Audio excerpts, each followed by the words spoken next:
Hi friends అందరికీ. ఇదిగో తాంబేలు అయితే దొరికింది. వస్తున్నాం రోడ్ ఏమిటి వస్తే పొలంలోకి ఏం వస్తుంది. ఇంకా బాయిలేద్దామని అయితే తీసుకొచ్చినాం. వేస్తున్నా, ఫుల్ వర్షం వస్తుంది. నేనైతే ఎట్లా తడిచిపోయినా చూడరి. వేస్తున్నా బాయిల్ అయితే పడుతుందంటారా.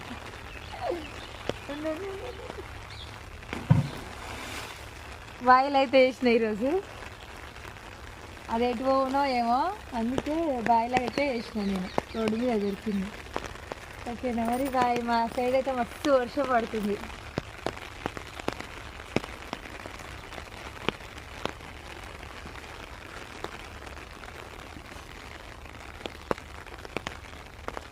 ఇగో బాయిలో నీళ్ళు అంటే ఇగో నైట్ నుంచి పడ్డ వర్షానికి అయితే నీళ్ళు అయితే వచ్చినాయి బాయిలకి.